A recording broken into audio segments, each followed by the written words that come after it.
Good morning teachers. I am Satya. Welcome to Satya's class. நம்ம சேனல்ல போடக்கூடிய வீடியோஸை ஃப்ரீயா வாட்ச் பண்றதுக்கான லிங்க் வந்து நான் டிஸ்கிரிப்ஷன்ல கொடுத்துருக்கேன். அந்த வாட்ஸ்அப் குரூப்ல ஜாயின் பண்ணுங்க. இது யூஜி டிஆர்பி பிசிக்ஸ்க்கு ஸ்பெஷல் கோர்ஸ். இங்க டெய்லி ஒரு ப்ரீவியஸ் கொஸ்டின் சால்வ் பண்ணுவோம். கூடவே அதோட கான்செப்டை டீடைல்டா எக்ஸ்பிளைன் பண்ணுவோம். 150 டேஸ்ல 150 கொஸ்டின். ஸோ 150 கான்செப்டை ஈஸியா நம்மளால அண்டர்ஸ்டாண்ட் பண்ணிக்க முடியும். ஃபுல் சிலபஸ்மே உங்களுக்கு முடிஞ்சிரும். டெய்லி ப்ராக்டிஸ் பண்ணா கான்செப்ட் புரிஞ்சா யூஜிடிஆர்பி எக்ஸாம் ஈஸியா நம்மளால கிளியர் பண்ண முடியும். உங்களோட சக்சஸ்க்கு நாங்க சப்போர்ட் பண்றோம். Join now. Today's question: mark the correct equation of the loss of kinetic energy due to direct impact. மெக்கானிக்ஸ்ல கேட்டிருக்கக்கூடிய ஒரு கொஸ்டின் தான். டைரக்ட் இம்பாக்ட் பேஸ் பண்ணி வந்திருக்கக்கூடிய கொஸ்டின். ஸோ இதுக்கான ஆன்சர் என்ன அப்படின்னு பார்க்கறதுக்கு முன்னாடி பிஹைண்ட் தட் இதுல என்ன கான்செப்ட் அப்படிங்கிறத பத்தி டிஸ்கஸ் பண்ணிடலாம். இம்பாக்ட்னா என்ன அப்படின்னா கொல்யூஷன் அப்படின்னு வந்து நம்ம சொல்லுவோம். இப்போ 2 ஆப்ஜெக்ட் வந்து நம்ம எடுக்கிறோம். அந்த 2 ஆப்ஜெக்ட் வந்து ஒரு பர்டிகுலர் ஷார்ட் டைம் இன்டர்வல்ல ஒன்னோட ஒன்று கான்டாக்ட்ல இருந்துச்சு அப்படின்னா அந்த ப்ராசஸ் பேர் தான் நம்ம கொல்யூஷன் ஆர் இம்பாக்ட் அப்படின்னு சொல்லுவோம். ஸோ அப்படி இம்பாக்ட் நமக்கு ப்ரொடியூஸ் ஆகுறப்போ எனக்கு என்ன கிரியேட் ஆகுது அப்படின்னா வெரி லார்ஜ் ஃபோர்ஸஸ் வந்து கிரியேட் ஆகுது அண்ட் அடைய வெலாசிட்டிஸ் நமக்கு என்ன ஆகுது அப்படின்னா சேஞ்சஸ் ஆகுது. ஸோ இதுக்கு எக்ஸாம்பிள் என்ன அப்படின்னு பார்த்தோம்னா 2 பில்லியர்ட் பாட்ஸ் ஒரு டேபிளில் வந்து கொலாய்ட் ஆகுறப்போ நமக்கு கிரியேட் ஆகக்கூடிய அந்த ஃபினாமினாவை தான் நம்ம என்ன சொல்கிறோம் அப்படின்னா இம்பாக்ட் ஆர் கொல்யூஷன் அப்படின்னு வந்துட்டு சொல்கிறோம். அதே மாதிரி ஒரு டென்னிஸ் பால் ஒரு வாலில் வந்து ஸ்ட்ரைக் ஆகுறப்போ எனக்கு என்ன கிரியேட் ஆகும் அப்படின்னா கொல்யூஷன் கிரியேட் ஆகும். நெக்ஸ்ட்டு ஹேமர் வந்து ஒரு உடன் டேபிளில் வந்துட்டு நெயில் பண்ணுறப்போ எனக்கு என்ன கிரியேட் ஆகுது அப்படின்னா கொல்யூஷன் கிரியேட் ஆகுது, அதாவது இம்பாக்ட் வந்து கிரியேட் ஆகுது. அதே மாதிரி 2 கார்ஸ் வந்துட்டு எனக்கு கொலைட் ஆகுறப்போ ஆட்டோமேட்டிக்காக எனக்கு என்ன கிரியேட் ஆகும் அப்படின்னா வெரி லார்ஜ் ஃபோர்ஸ் வந்து கிரியேட் ஆகும் அண்ட் அதோடைய வெலாசிட்டிஸ் நமக்கு என்ன ஆகும்னா ஆட்டோமேட்டிக்காக சேஞ்ச் ஆகும். ஸோ இதில் நம்ம இம்பார்ட்டண்ட்டாக நோட் பண்ண வேண்டிய பாயிண்ட்ஸ் என்ன அப்படின்னா நம்ம 2 பாடிஸ் எடுத்திருக்கோம் இல்லையா, 2 ஆப்ஜெக்ட் நம்ம எடுத்திருக்கோம். அதோடைய மாசஸ் பார்த்தோம் அப்படின்னா M1 அண்ட் M2 அப்படின்னு டிஃபரன்ஷியேட் பண்ணி கொடுத்துருக்காங்க. சரிங்களா? அதாவது ஃபர்ஸ்ட் ஆப்ஜெக்டுடைய மாஸ் வந்துட்டு M1, செகண்ட் ஆப்ஜெக்டுடைய மாஸ் பார்த்தீங்க அப்படின்னா M2. கொல்யூஷன் நடக்கிறதுக்கு முன்னாடி அதோடைய வெலாசிட்டிஸ் பார்த்தீங்கன்னா U1, U2 அப்படிங்கிற லெட்டரில் இண்டிகேட் பண்ணுறோம். கொல்யூஷன் நடந்ததுக்கு அப்புறம் அதோடைய வெலாசிட்டிஸ் எப்படி நமக்கு சேஞ்ச் ஓவர் ஆகுது அப்படின்னா V1, V2 அப்படின்னு சேஞ்ச் ஆகுது. யூஸ்வலாக அந்த வெலாசிட்டிஸை வந்து நம்ம எப்படி கால்குலேட் பண்ணுவோம் அப்படின்னா லைன் ஆஃப் இம்பாக்ட் யூஸ் பண்ணி தான் நம்ம கால்குலேட் பண்ணுவோம். அடுத்ததா கொல்யூஷன் ப்ராசஸ் நமக்கு நடக்கிறப்போ மொமெண்டம் அண்ட் எனர்ஜி டிரான்ஸ்ஃபர் ஆட்டோமேட்டிக்காக நமக்கு கிரியேட் ஆகும். சரிங்களா? லைன் ஆஃப் இம்பாக்ட்னா என்ன அப்படின்னு பார்த்துடலாம். கொல்யூஷன் ஆகிற நேரத்தில் 2 ஆப்ஜெக்டோட சென்டரையும் கனெக்ட் பண்ணக்கூடிய லைன் அதுதான் வந்து நம்ம லைன் ஆஃப் இம்பாக்ட் அப்படின்னு வந்துட்டு சொல்லுவோம். சரிங்களா? இந்த ஸ்பியர் 1, ஸ்பியர் 2 அப்படின்னு கொடுத்துருக்காங்க இல்லையா, இது கொலைட் ஆகிற நேரத்தில் ஒரு டேஷ்டு லைனால நம்ம என்ன பண்ணியிருக்கோம், கனெக்ட் பண்ணியிருக்கோம் இல்லையா. ஸோ அந்த கனெக்ட் பண்ணக்கூடிய லைனை தான் நம்ம என்ன சொல்கிறோம், லைன் ஆஃப் இம்பாக்ட் அப்படின்னு சொல்கிறோம். ஸோ இந்த டாட்டர் லைன் மென்ஷன் பண்ணியிருக்கோம்ல, இதுதான். சரியா? ஸோ இம்பாக்டில் வந்துட்டு 2 டைப்ஸ் வந்து நமக்கு இருக்குது. ஒன்று டைரக்ட் இம்பாக்ட், இன்னொன்று வந்து oblique impact. Direct impact, oblique impact. Okay. So direct இம்பாக்ட்னா என்ன, அதுக்கான ரூல் என்ன அப்படின்னா 2 ஆப்ஜெக்டுடைய velocity U1, U2 line of impact மேலேயே இருக்கும். சரிங்களா? திரும்பவும் நான் சொல்கிறேன். 2 ஆப்ஜெக்டுடைய வெலாசிட்டி U1, U2 அப்படின்னு நம்ம இண்டிகேட் பண்ணியிருப்போம் இல்லையா, அது பார்த்தோம் அப்படின்னா லைன் ஆஃப் இம்பாக்ட் மேலேயே இருக்கும். ஸோ இதுக்கு எக்ஸாம்பிள் நம்ம என்ன சொல்லலாம், 2 பாலை ஸ்ட்ரைட்டாக வச்சு நம்ம என்ன பண்ணோம், ஒன்னோட ஒன்று கொலைட் பண்ணுறோம். ஸோ அப்போ அது வந்து நம்ம என்ன சொல்லலாம், டைரக்ட் இம்பாக்ட் கீழே வருது அப்படின்னு வந்துட்டு சொல்லலாம். அடுத்ததா ஆப்ளிக் இம்பாக்ட் அப்படிங்கிறது என்ன, இதுக்கான ரூல் என்ன அப்படின்னா வெலாசிட்டி லைன் ஆஃப் இம்பாக்ட்ல வந்துட்டு இருக்காது, கொஞ்சம் வந்து ஆங்கிளை வந்து கிரியேட் பண்ணும். இந்த டயக்ராம்ல பார்த்தீங்க அப்படின்னாலே தெரியும். லைன் ஆஃப் இம்பாக்டை இந்த டாட்டர் லைனில் மென்ஷன் பண்ணியிருக்காங்க. வெலாசிட்டி பார்த்தீங்க அப்படின்னா சம் ஆங்கிள் வந்துட்டு நமக்கு கிரியேட் ஆகி இருக்கு. ஸோ இதுக்கு என்ன எக்ஸாம்பிள் வந்து நம்ம சொல்லலாம், இப்போ பில்லியர்ட் பால் இருக்கு இல்லையா, ஸோ அதை வேற ஒரு சைடில் வந்து நம்ம அடிக்கிறது. சரியா? அடுத்ததா இந்த இம்பாக்டை வேற 2 வேஸ்லையும் நம்ம வந்து ஸ்ப்ளிட் அவுட் பண்ணலாம். அது என்ன அப்படின்னா அதில் என்ன டைப்ஸ் இருக்குது அப்படின்னா டைரக்ட் சென்ட்ரல் இம்பாக்ட் அப்படின்னு இருக்குது, இன்னொன்று டைரக்ட் எசென்ட்ரிக் இம்பாக்ட் அப்படின்னு ஒன்று இருக்குது. சரிங்களா? ஸோ டைரக்ட் சென்ட்ரல் இம்பாக்ட் அதுக்கான ரூல் என்ன அப்படின்னு பார்த்தோம்னா வெலாசிட்டி லைன் ஆஃப் இம்பாக்டில் இருக்கணும்.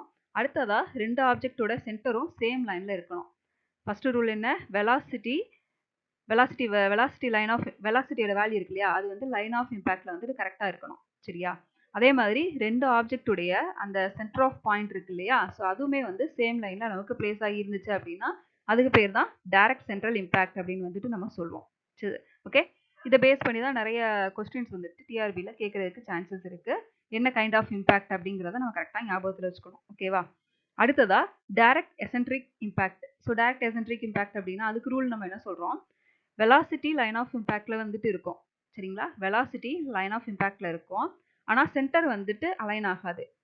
வெலாசிட்டி லைன் ஆஃப் இம்பேக்ட்ல வந்துட்டு இருக்கும். ஆனா சென்டர் பார்த்தோம் அப்படின்னா நமக்கு அலைன் ஆகி இருக்கு. கொஞ்சம் தள்ளி வந்துட்டு பிளேஸ் ஆகி இருக்கும். அதாவது கொலிஷன் நடந்ததுக்கு அப்புறம் ஆப்ஜெக்ட் மேபி ரொட்டேட் கூட ஆகுறதுக்கான சான்சஸ் வந்துட்டு இருக்கு. ஓகே, நியூட்டன்ஸ் லா ஆஃப் இம்பேக்ட்னா என்னன்னு பார்த்துடலாம். இப்போ 2 ஆப்ஜெக்ட் வந்து நம்ம கன்சிடர் பண்ணியிருக்கோம். ஸோ இம்பேக்ட் நடக்கிறதுக்கு முன்னாடி அப்ரோச்சிங் ப்ராசஸ் நமக்கு இருக்கும். சரிங்களா? ஸோ அதை நம்ம என்ன சொல்லலாம், ரிலேட்டிவ் வெலாசிட்டி ஆஃப் அப்ரோச் அப்படின்னு வந்துட்டு சொல்லலாம். ஸோ அதை எந்த லெட்டரில் நம்ம இண்டிகேட் பண்ணலாம் அப்படின்னா u1 மைனஸ் u2 அப்படின்னு நம்ம இண்டிகேட் பண்ணலாம். அடுத்ததா இம்பேக்ட் நடந்ததுக்கப்புறம் நமக்கு செப்பரேஷன் ப்ராசஸ் நடக்கும். ஸோ செப்பரேஷன் ப்ராசஸ் நடக்கிறப்பையும் எனக்கு என்ன இருக்குது, வெலாசிட்டியில் வேரியேஷன்ஸ் இருக்குது. ஸோ அதை நான் என்ன சொல்லலாம் அப்படின்னா ரிலேட்டிவ் வெலாசிட்டி ஆஃப் செப்பரேஷன் அப்படின்னு வந்துட்டு சொல்லலாம். சரிங்களா? ஸோ இந்த 2 டேர்ம்ஸையும் நியூட்டன் வந்துட்டு கம்பைன் பண்ணி ஒரு சிங்கிள் ஈக்குவேஷனாக கொடுத்துருக்கிறாரு. ஸோ அந்த ஈக்குவேஷனை தான் நான் கீழே எடுத்துகிட்டு வந்திருக்கேன். v2 minus v1 that is equal to e into u1 minus u2. சரிங்களா? So this is for a separation and that is for a approach. And e அப்படிங்கிறது எதை மீன் பண்ணுது அப்படின்னா கோஎஃபிஷியன்ட் ஆஃப் ரெஸ்டிடியூஷனை மீன் பண்ணுது. So that is nothing but relative velocity of separation or relative velocity of approach. ஓகேவா? So இந்த இக்குவேஷன்லேருந்து நான் என்ன பண்ணலாம், இயுடைய வேல்யூவை தனியாக ஸ்ப்ளிட் பண்ணி எழுதலாம். So E that is equal to v2 minus v1 divided by u1 minus u2. ஓகேவா? ஸோ இந்த இயுடைய வேல்யூவை பேஸ் பண்ணி தான் நமக்கு கிரியேட் ஆகிருக்கக்கூடிய கொல்யூஷன் எலாஸ்டிக் கொல்யூஷனா இல்லை வந்து இன்எலாஸ்டிக் கொல்யூஷனா அப்படிங்கிறத நம்மளால் ஈஸியாக டிட்டர்மைன் பண்ண முடியும். ஸோ இந்த கீழே ஒரு 3 கேசஸ் கொடுத்துருக்கோம் இல்லையா? ஸோ இது வந்து ரொம்ப இம்பார்ட்டன்ட். இயுடைய வேல்யூ 1 அப்படின்னா it's a perfectly elastic coalition, energy losses வந்துட்டு நமக்கு இருக்காது. இதே இது இயுடைய வேல்யூ 0வா இருந்துச்சு அப்படின்னா it's a perfect inelastic collisions. Bodies வந்துட்டு ஒன்னோட ஒன்று கொல்யூஷன் நடக்கிறப்போ ஸ்டிக் ஆகிக்கிறோம். சரிங்களா? அதை வந்து நம்மளால் என்ன பண்ண முடியாதுன்னா பிரிக்க முடியாது. இப்போ கிளே பால் நம்ம எடுக்கிறோம் அப்படின்னா ஒரு கிளே பாலை இன்னொரு கிளே பாலோட நம்ம கொலாய்ட் பண்ணுறப்போ நமக்கு என்ன நடக்காது அப்படின்னா ஹை எனர்ஜி லாசஸ் வந்துட்டு கிரியேட் ஆகும். அது திரும்பவும் நமக்கு மூவ் ஆகாது. அது அப்படியே ஒன்னோட ஒன்று ஸ்டிக் ஆகிக்கும். ஸோ அதுதான் நம்ம என்ன சொல்கிறோம் அப்படின்னா பெர்ஃபெக்ட்லி இன்எலாஸ்டிக் கொல்யூஷன் அப்படின்னு சொல்கிறோம். ஸோ அந்த இடத்துல எனக்கு இயுடைய வேல்யூ 0வா இருக்கும். காமன் கேசஸ் நமக்கு எப்படி இருக்கும்னா 0 less than e less than 1, அதாவது பார்ஷியலி எலாஸ்டிக் கொல்யூஷன் அப்படின்னு வந்துட்டு மென்ஷன் பண்ணுறாங்க. ஸோ இது காமனாக நடக்கக்கூடிய கொல்யூஷனை வந்துட்டு இண்டிகேட் பண்ணுது. ஓகே, ஸோ இந்த 3 கேசஸ் வந்து கரெக்டாக ஞாபகத்தில் வச்சுக்கணும். கோஎஃபிஷியன்ட் ஆஃப் ரெஸ்டிடியூஷன் பற்றி இன்னும் கொஞ்சம் டீட்டெயில்டாக வந்து பார்க்கலாம். ஸோ ஃபர்ஸ்ட் கேஸ் பார்த்தோன்னா இயுடைய வேல்யூ 1 அப்படின்னா it's a perfect elastic collision அப்படின்னு சொல்லியிருப்போம். ஸோ இதில் என்ன ப்ராசஸ் நடக்கும் அப்படின்னா கைனடிக் எனர்ஜிஸில் எந்த விதமான லாஸஸுமே இருக்காது. இந்த 2 பால்ஸ் வந்து கொடுத்துருக்காங்க. இந்த 2 பால்ஸுடைய ஃபர்ஸ்ட் பாலோட வெலாசிட்டி வந்து 3 மீட்டர் பர் செகண்ட், செகண்ட் பாலோடைய வெலாசிட்டி 3 மீட்டர் பர் செகண்ட் கொடுத்துருக்காங்க. ரெண்டு ஒன்னோட ஒன்று கொலாய்ட் ஆகுறப்போ எனக்கு இந்த இடத்துல எந்த விதமான லாஸஸுமே நடக்கல. அதோடைய வெலாசிட்டிஸில் தான் திரும்பவும் எனக்கு என்ன ஆகுது அப்படின்னா அந்த பால்ஸ் வந்து மூவ் ஆகுது. ஸோ இந்த நேச்சரை தான் நம்ம என்ன சொல்கிறோம் அப்படின்னா கன்சர்வ்டு நேச்சர் அப்படின்னு சொல்கிறோம். ஸோ இந்த கேசஸில் கைனடிக் எனர்ஜி டோட்டலாக நமக்கு என்ன ஆகும், கன்சர்வ்டாக இருக்கும். சரிங்களா?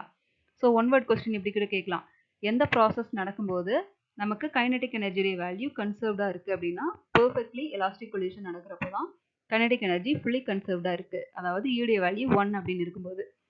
அடுத்ததாக செகண்ட் கேஸ் என்னன்னு பார்க்கலாம். 0 less than e less than 1 அப்படின்னு இருக்கிறப்போ it's a partially elastic collision அப்படின்னு சொல்கிறாங்க. ஸோ இந்த ப்ராசஸ் நடக்கிறப்போ எனக்கு loss of kinetic energy create ஆகும். ஸோ அந்த டயக்ராமில் பார்த்தீங்கன்னா தெரியும், ஃபஸ்ட்டு கொடுத்த மாதிரி சேம் கேஸ் சேம் எக்ஸாம்பிள் தான் கொடுத்துருக்காங்க. பட் கொல்யூஷன் நடக்கிறப்போ வெலாசிட்டி ஆஃப் த பால் எனக்கு என்ன ஆகுது அப்படின்னா சேஞ்ச் ஓவர் ஆகியிருக்கு. சம் கைனடிக் எனர்ஜி லாஸஸ் வந்துட்டு ஹீட் இல்லைனா சவுண்டாக வந்து எனக்கு கன்வெர்ட் ஆகுறதுக்கு சான்சஸ் வந்துருக்கு. ஸ்பீடு எனக்கு என்ன ஆகும் அப்படின்னா ரெடியூஸ் ஆகும். பொல்யூஷன் நடந்ததுக்கு அப்புறம் எனக்கு என்ன ஆகுது அப்படின்னா ஸ்பீடுடைய வேல்யூ ஆல்சோ நமக்கு என்ன ஆகுது அப்படின்னா ரெடியூஸ் ஆகுது. ஏன் அப்படின்னா வெலாசிட்டி எனக்கு என்ன இருக்கு, டிக்ரீஸ் ஆகி இருக்கு. சரிங்களா? அடுத்து தேர்ட் கேஸ் என்ன அப்படின்னா பெர்ஃபெக்ட்லி இன்எலாஸ்டிக் கொல்யூஷன், இயுடைய வேல்யூ 0. ஸோ 2 பாடிஸ் ஒன்னோட ஒன்று நம்ம கான்டாக்ட் பண்ணுறப்போ, அதாவது கொல்யூஷன் நடக்கிறப்போ அந்த பாடிஸ் என்ன ஆகும் அப்படின்னா ஒன்னோட ஒன்று பிளேஸ் ஆகிக்கிறோம், ஸ்டிக் ஆகிக்கிறோம். அதெல்லாம் இன்னொரு ஆப்ஜெக்டோட சேர்ந்து ஸ்டிக் ஆகுது. ஸோ அதனால் என்ன பண்ண முடியாது அப்படின்னா மூவ் ஆக முடியாது. ஸோ கைனடிக் எனர்ஜியுடைய வேல்யூ டோட்டலாக வந்துட்டு எனக்கு லாஸ் ஆகி இருக்கும், ஒன்னோட ஒன்று ஸ்டிக் ஆகும். ஸோ இதுக்கு எக்ஸாம்பிள் தான் வந்து கிளே பால் நான் சொல்லியிருப்பேன். ஓகேவா? ஸோ கரெக்டாக ஞாபகத்தில் வச்சுக்கோங்க. இயுடைய வேல்யூ 1 அப்படின்னா it's a perfectly elastic collision, kinetic energy is fully conserved. அடுத்தது பார்ஷியலி எலாஸ்டிக் கொல்யூஷன் அப்படின்னா 0 less than e less than 1. So some amount of kinetic energy loss வந்துட்டு கிரியேட் ஆகுது. அடுத்து தேர்ட் கேஸ் பார்த்தோம் அப்படின்னா இயுடைய வேல்யூ 0 இருந்துச்சுன்னா பெர்ஃபெக்ட்லி இன்எலாஸ்டிக் கொல்யூஷன். ஆப்ஜெக்ட் நமக்கு என்ன ஆகுது அப்படின்னா ஒன்னோட ஒன்று ஸ்டிக் ஆகும், மூமெண்ட்டே வந்துட்டு இருக்காது. ஓகேவா?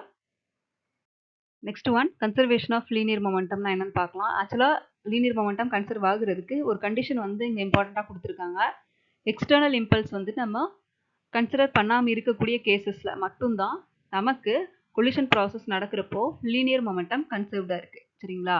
எக்ஸ்டர்னல் இம்பல்ஸை நம்ம என்ன பண்ண மாட்டோம் அப்படின்னா எடுத்துக்க மாட்டோம், நெக்லிஜிபிள் பண்ணிடுவோம். ஸோ அந்த மாதிரி கேசஸில் மட்டும்தான் நமக்கு லீனியர் மொமெண்டம் கன்சர்வ்டாக இருக்குது during a collision process. So இதுக்கு ஈக்குவேஷன் நம்ம என்ன எழுதலாம்? m1 u1 plus m2 u2 that is equal to m1 v1 plus m2 v2. Before collision value it will be equivalent to after collision value. So momentum will be conserved. Okay. இப்போ final velocities நம்ம calculate பண்ணலாம். ஸோ அதுக்கு ரெண்டு equation நம்ம already கண்டுபிடிச்சி வச்சிருக்கோம் இல்லையா? First conservation of momentum m1 u1 plus m2 u2 is equal to m1 v1 plus m2 v2. So இந்த ஈக்குவேஷனையும் அடுத்ததாக நியூட்டன்ஸ் ரே லா ரெஸ்டியூஷன் லாஸ்ல இருந்து நம்ம ஒரு ஈக்குவேஷன் நம்ம எடுத்துகிட்டு வந்திருக்கோம். ரிலேட்டிவ் வெலாசிட்டிஸை கம்பேர் பண்ண equation v2 minus v1 is equal to e into u1 minus u2. சரிங்களா? ஸோ இந்த ரெண்டு ஈக்குவேஷனையும் நமக்கு சால்வ் பண்ணோம் அப்படின்னா நமக்கு கிடைக்கக்கூடிய final வெலாசிட்டியோடைய answers v1 and v2. சரியா? ஸோ v1 கான ஃபார்முலா எனக்கு எப்படி இருக்கும்னா v1 that is equal to m1 e m2 divided by m1 plus m2 into u1 plus 1 plus e m2 divided by m1 plus m2 into u2. இது velocity v1 கான formula. ஓகேவா? அடுத்ததா velocity v2 கான formula என்னன்னு பார்த்தோம்னா 1 plus e m1 divided by m1 plus m2 u1 plus m2 minus e m1 divided by m1 plus m2 u2. ஓகேவா? So இந்த ரெண்டு ஈக்குவேஷனையும் நம்ம கரெக்டாக ஞாபகத்தில் வச்சுக்கணும். ரெண்டுலேயுமே வந்து 1 plus e அப்படிங்கிற வேல்யூ தான் பிளேஸ் ஆகியிருக்கு. எது காமனாக இருக்குது? ஃபஸ்ட்டு டேர்மில் எது காமனாக இருக்குது அப்படின்னு பார்த்தோம்னா கீழே இருக்கக்கூடிய டினாமினேட்டர் காமனாக இருக்கும். m1 plus m2 இங்கே இருக்குது, m1 plus m2 இங்கே இருக்குது. மேலே இருக்கக்கூடிய நியூமரேட்டரில் m1 மைனஸ் em2 அப்படின்னு இருக்கும். ஆனால் இங்கே m2 மைனஸ் em1 அப்படின்னு இருக்குது. ஸோ வெலாசிட்டி v1ல ஸ்டார்ட் ஆச்சுன்னா இந்த இடத்துல m1ல ஸ்டார்ட் ஆகும் அப்படின்னு ஞாபகம் வச்சுக்கோங்க. ஓகேவா? ஸோ நம்ம ஞாபகம் வைக்க வேண்டியது v1ல ஸ்டார்ட் ஆச்சு அப்படின்னா இங்கே வந்து m1ல ஸ்டார்ட் ஆகும். ஸோ அப்போ எப்படி ஈக்குவேஷன் வரும்? m1 மைனஸ் e m1ல ஸ்டார்ட் ஆகிருக்கிறதுனால இந்த இடத்துல m2. சரியா? அடுத்து divided by m1 plus m2. Okay. அடுத்ததான் இங்கே v1 தான் நம்ம பார்க்க போகிறோம். அதனால இந்த இடத்துல u1. ஓகேவா? இதே இது v2க்கு எப்படி இருக்குன்னு பார்க்கலாம். இந்த v2ல ஸ்டார்ட் ஆகிருக்கிறதுனால இங்கே m2 மைனஸ் இங்கே m2 வந்ததுனால அடுத்த டேர்ம் எனக்கு என்ன வரும்? m1ன்னு வரும். Okay. Divided by m1 plus m2. இங்கே v2 அப்படின்னு வந்ததுனால இங்கே u2. ஓகேவா? அடுத்து செகண்ட் டேர்ம் என்ன எடுப்போம்? ப்ளஸ் ரெண்டுலேயுமே ப்ளஸ் தான் இருக்குது. ஸோ ப்ராப்ளம் கிடையாது. 1 ப்ளஸ் இ எது காமனாக இருக்குது? 1 plus e divided by m1 plus m2 into okay 1 plus e divided by m1 plus m2. So இந்த டேர்ம் வந்துட்டு நமக்கு காமனாக இருக்குது. ரெண்டுலேயுமே காமனாக இருக்குது. சரியா? எது வந்து நமக்கு வேரி ஆகி இருக்குது அப்படின்னா m2 அண்ட் m1 வேல்யூஸ் மட்டும்தான் வேரி ஆகி இருக்குது. v1 வரக்கூடிய பிளேஸில் m2 எனக்கு பிளேஸ் ஆகியிருக்கு. அதாவது m2 u2 பிளேஸ் ஆகியிருக்கு. v2 வரக்கூடிய இடத்துல m1 u1 பிளேஸ் ஆகியிருக்கு. சரியா? ஸோ இந்த கொஞ்சம் ஷார்ட்கட் யூஸ் பண்ணி இதை நம்ம என்ன பண்ணிக்கலாம் அப்படின்னா ஞாபகத்தில் வச்சுக்கலாம். ஏன்னா இந்த ஈக்குவேஷனே கூட ஒன் வேர்ட் கொஸ்டின்ஸ் கேட்கறதுக்கான சான்சஸ் வந்து நிறைய இருக்குது. ஓகே. அடுத்ததாக loss of kinetic energy. Very very important formula, very very important slide. So காமனாக வந்து கைனடிக் எனர்ஜியுடைய ஃபார்முலா நம்ம என்ன எழுதுவோம்? ½ mv² அப்படின்னு நம்ம எழுதுவோம். ஸோ இங்கே இனிஷியல் அண்ட் ஃபைனல்னு ரெண்டு கேசஸ் இருக்குது. ஸோ இனிஷியல் கைனடிக் எனர்ஜியை KI அப்படின்னு நம்ம இண்டிகேட் பண்ணலாம். It will be equal to ½ m1 u1 square plus m2 plus ½ into m2 u2 square. சரிங்களா? இனிஷியல் கைனடிக் எனர்ஜியுடைய வேல்யூ. இதே ஃபைனல் கைனடிக் எனர்ஜியுடைய வேல்யூ என்ன? KF that is equal to ½ m1 v1 square plus ½ m2 v2 square. சரிங்களா? Initial and final. So இந்த ரெண்டு ஈக்குவேஷனும் நமக்கு தெரிஞ்சிருச்சு அப்படின்னா லாஸ் ஆஃப் கைனடிக் எனர்ஜி என்ன அப்படிங்கிறத நம்மளால ஈஸியாக கால்குலேட் பண்ண முடியும். So loss of kinetic energy என்ன? இனிஷியலையும் ஃபைனலையும் நம்ம என்ன பண்ணணும்? மைனஸ் பண்ணணும். KI minus KF. ஸோ நம்ம வந்துட்டு KI மைனஸ் KF ஃபார்முலாவில் சப்ஸ்டியூட் பண்ணிட்டு மைனஸ் பண்ணோம் அப்படின்னா நமக்கு என்ன ஆன்சர் வருது அப்படின்னா லாஸ் ஆஃப் கைனடிக் எனர்ஜிக்கான ஆன்சர் வந்து கிடைக்குது. ஸோ டைரக்ட் இம்பாக்டுக்கான லாஸ் ஆஃப் கைனடிக் எனர்ஜிக்கான formula ½ into m1 m2 divided by m1 plus m2 into u1 minus u2 the whole square into 1 minus e square. சரியா? ஸோ இந்த ஃபார்முலாவை நம்ம கரெக்டாக மெமரி பண்ணி வச்சுக்கணும். ½ m1 m2 divided by m1 plus m2 into u1 minus u to the whole squared into 1 minus e square. சரிங்களா? So நமக்கு energy losses 2 வேல வர்றதுக்கான சான்சஸ் வந்துட்டு இருக்கு. ஒன்று ஹீட்டா வந்துட்டு எனர்ஜி லாஸ் ஆகும். அதர்வைஸ் சவுண்டா வந்து எனர்ஜி லாஸஸ் கிரியேட் ஆகுறதுக்கான சான்சஸ் வந்து நமக்கு நிறையவே இருக்கு. லாஸ் ஆஃப் கைனடிக் எனர்ஜியோட ஸ்பெஷல் கேசஸ் என்ன அப்படின்னு பார்த்துடலாம். ஆக்சுவலாக ஈயுடைய வேல்யூ 1 அப்படின்னு நம்ம சப்ஸ்டியூட் பண்ணணும். ஸோ அதுக்கு என்ன ஆன்சர் வருதுன்னு பார்க்கணும். தென் ஈயுடைய வேல்யூ 0 அப்படின்னு சப்ஸ்டியூட் பண்ணணும். அதுக்கு என்ன ஆன்சர் வருது அப்படிங்கிறத பார்க்கணும். சரியா? ஸோ லாஸ்ட்டாக பார்த்த ஃபார்முலாவில் லாஸ்ட் டேர்ம் நமக்கு என்னது 1 மைனஸ் இ ஸ்கொயர். சரியா? ஸோ அப்போது நம்ம ஈயுடைய வேல்யூ 1 அப்படின்னு சப்ஸ்டியூட் பண்ணால் நமக்கு என்ன ஆகும்? ஈயுடைய வேல்யூ 1 சப்ஸ்டியூட் பண்ணுறப்போ 1 மைனஸ் 1 ஸ்கொயர் அப்படின்னு வரும். So it will be equal to 0. And முன்னாடி இருக்கிற டேர்ம்ஸ் எல்லாமே மல்டிப்ளிகேஷனில் இருக்கிறதுனால total loss of kinetic energy value நமக்கு என்ன ஆகும்? ஆட்டோமேட்டிக்காக 0 அப்படின்னு வந்துடும். So it will be a perfectly elastic solution அப்படின்னு நம்ம கன்க்ளூட் பண்ணலாம். எனர்ஜி லாஸஸ் வந்துட்டு இருக்காது அப்படிங்கிறத நம்ம ஃபைனல் பண்ணிக்கலாம். சரிங்களா? அடுத்ததாக செகண்ட் கேஸ் என்ன அப்படின்னா ஈயோட வேல்யூ 0 அப்படின்னு நம்ம எடுக்கிறோம். ஸோ ஈயோடைய வேல்யூ 0 அப்படின்னு நம்ம எடுக்கிறப்ப என்ன வரும்? 1 மைனஸ் இ ஸ்கொயர் தான் லாஸ்ட் டேர்ம். ஸோ அந்த இ ஸ்கொயர் நமக்கு என்ன ஆகும்? 0 ஆகும். ஸோ 1 மைனஸ் 0 அப்படிங்கிற டேர்ம் வந்து நமக்கு பிளேஸ் ஆகியிருக்கு. It will be equal to 1. So multiply பண்ணுறப்ப நமக்கு ரிமைனிங் டேர்ம்ஸ் நமக்கு என்ன இருக்குது? Half m1 m2 divided by m1 plus m2 into u1 minus u2 the whole square. So இந்த வேல்யூ இருக்கு இல்லையா? ஸோ இந்த வேல்யூ நமக்கு பிளேஸ் ஆகி இருக்கிறதுனால இந்த கொல்யூஷன் நேம் நம்ம என்ன சொல்லலாம் அப்படின்னா பர்ஃபெக்ட்லி இன்எலாஸ்டிக் கொல்யூஷன் அப்படின்னு சொல்கிறோம். மேக்ஸிமம் லாஸ் ஆஃப் எனர்ஜி வந்து நமக்கு பிளேஸ் ஆகி இருக்கு அப்படின்னு வந்து நம்ம சொல்கிறோம். சரியா? இந்த ஃபார்முலா தான் நம்மளோட டிஆர்பி கொஸ்டின்ல கேட்டிருக்காங்க. அதுக்கான ஆன்சர் இதுதான். ஸோ அடுத்த ஸ்லைடில் கொஸ்டினை பார்க்கலாம். இதுதான் டிஆர்பி எக்ஸாமில் கேட்ட கொஸ்டின். ஃபர்ஸ்ட் ஸ்லைடில் நான் வந்து டிஸ்பிளே பண்ணியிருப்பேன். ஸோ இந்த ஈக்குவேஷன் நம்ம கொண்டு வரதுக்காக தான் இவ்வளோ எக்ஸ்பிளனேஷன்ஸ் வந்துட்டு பார்த்துருக்கோம். சரியா? ஸோ இப்போ பாருங்கள், mark the correct equation of the loss of kinetic energy due to direct impact. நமக்கு ஆன்சர் என்ன? half m1 m2 divided by m1 plus m2 into u1 minus u2 the whole square. So option D. Okay. நம்ம கிளாஸோட WhatsApp group லிங்கை description பாக்ஸில் கொடுத்துருக்கேன். Join பண்ணாத staff members அதில் join பண்ணிக்கோங்க. நம்மளோட கிளாஸை ஃப்ரீயாக வாட்ச் பண்ணுங்கள். தேங்க்யூ ஃபார் வாட்சிங்.